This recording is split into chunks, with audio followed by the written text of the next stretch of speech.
extreme fruit.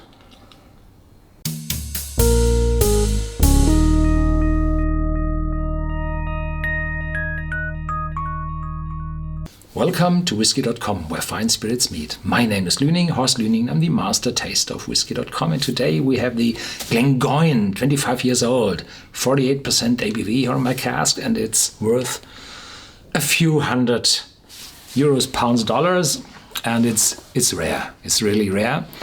Glengoyne produces whiskey already since 1833. So it's quite an old distillery, but not the oldest. It's situated close to the border between the highland and the lowlands. And the Glengoyne distillery was formerly owned by the Errington Group, which is part of the Robertson Trust. And they sold the Glengoyne distillery to focus themselves and raise the money for Macallan famous grouse, Highland Park. So Glengoyne was sold, and it was sold to the independent bottler Ian MacLeod. And the independent bottlers faced the problem that there are fewer and fewer independent casks on the market. The huge corporations, the global companies, they stopped selling casks to them, and 80%, 85% of the distilleries in Scotland belong to 8 global companies, corporations. So the supply with independent casks is reducing, and the independent bottlers have to look for additional, to replace their old income with a new one. And so the independent bottler Ian MacLeod bought Glengoyne, I don't remember, 2003, 5, 8, not too long ago, but already a few years.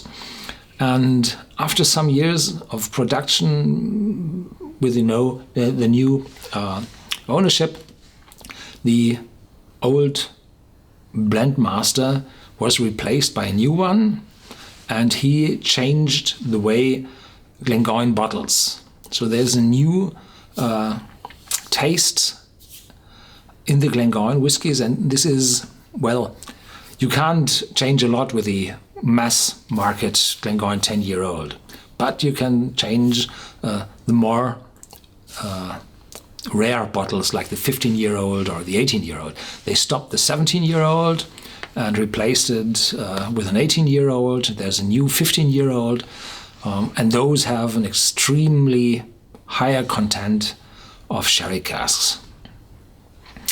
And there's a 21-year-old also, and I tasted, I think, a few Glengoyne already. So there's a playlist for the Glengoyne here. I tasted already. The 25-year-old is, as I said, quite expensive and not widely available.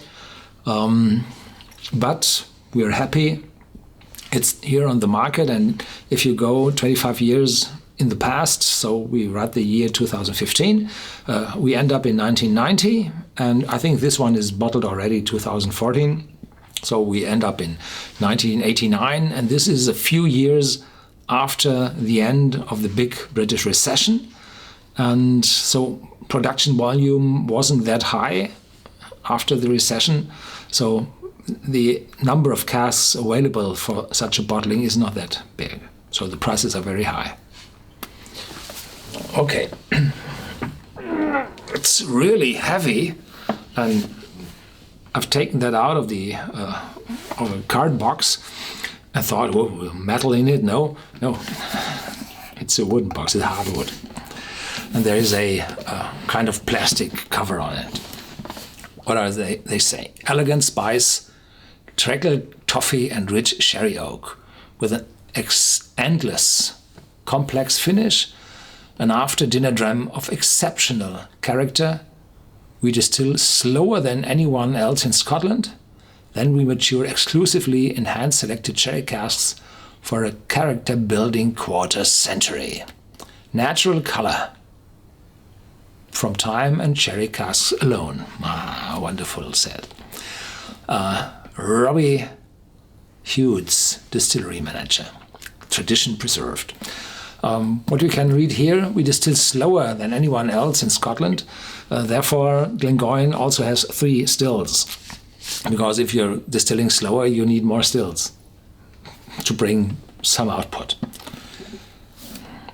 Unhurried since 1933. Up to 6 long years from oak forest to Highland distillery. That is how long it takes before sherry casks are finally ready to receive our spirit.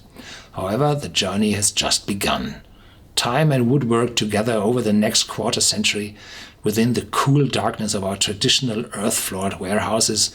From these casks, we appoint only the best to become Glengoyne 25 years old. Then we bottle as taste insists at 48% ABV.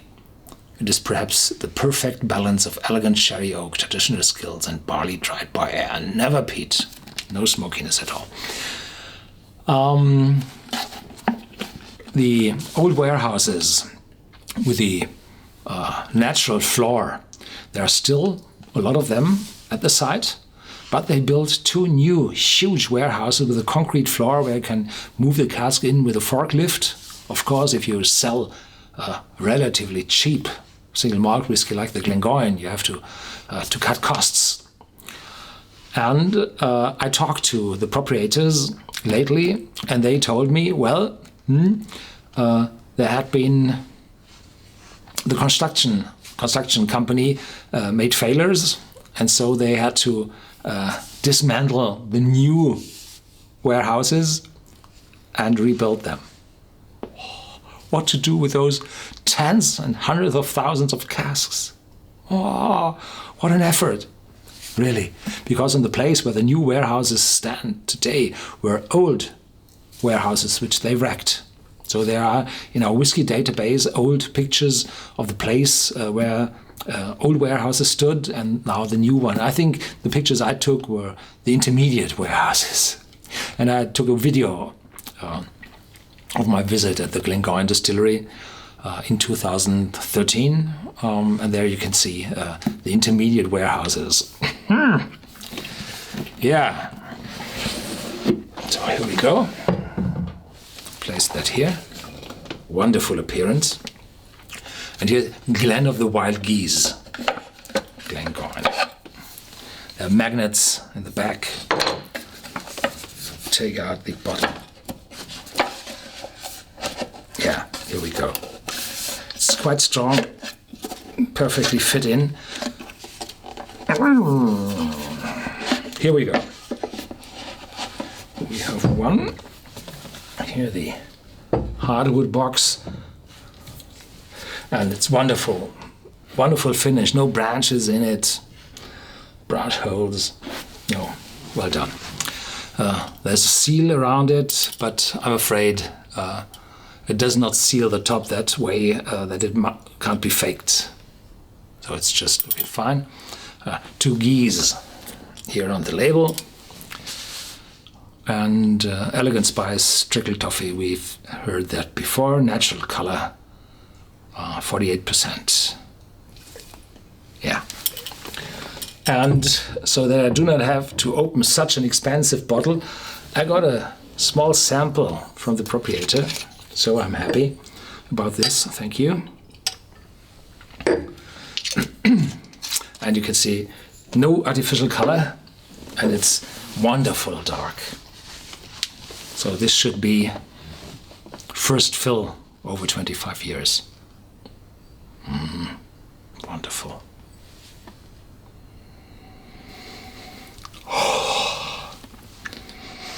Extreme fruit. Ripe red fruit and dried fruit and figs and dates and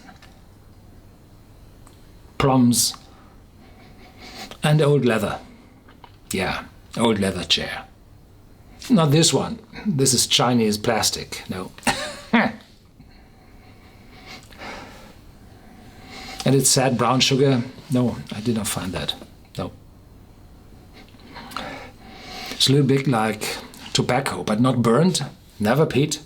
Not burnt tobacco. But if you open a tin and smell at the fresh cut tobacco in there. A little remembrance of that. Very, very old, very mature. And perhaps a little bit of cinnamon. And behind this, oak is appearing with a significant spiciness. But the fruit and the leather still able to hold the spiciness back.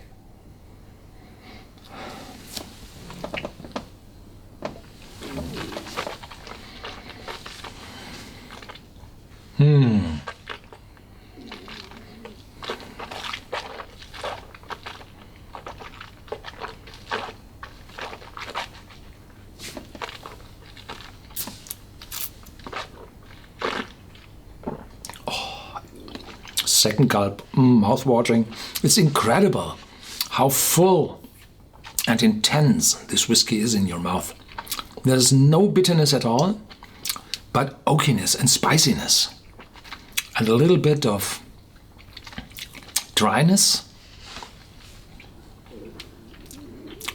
Tangerine, red orange, but also a little, no sweetness, but fruitiness, which covers the reminiscence of the distillery character.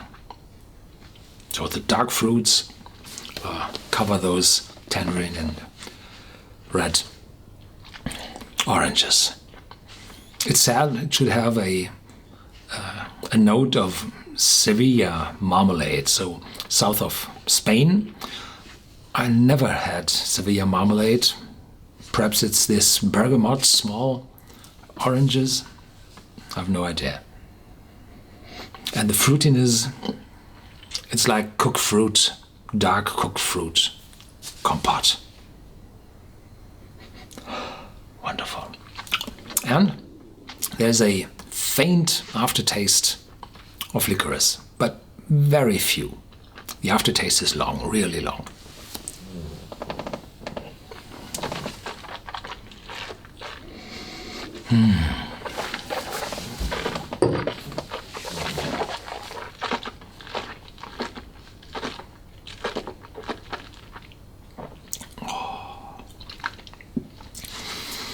This is the wonderful side of a very old, matured sherry cask. There are also very old sherry casks which bring bitterness and tannins into the whiskey, where you can definitely say those whiskies are over the top. But this one is in the peak of perfection. A wonderful whiskey, one of the best I had in this year so far. Thank you very much for watching. Stay tuned, there's more to come, and feel free to share your ideas with our friends in our forum on Whisky.com and your experience with this whiskey in our Whisky Day.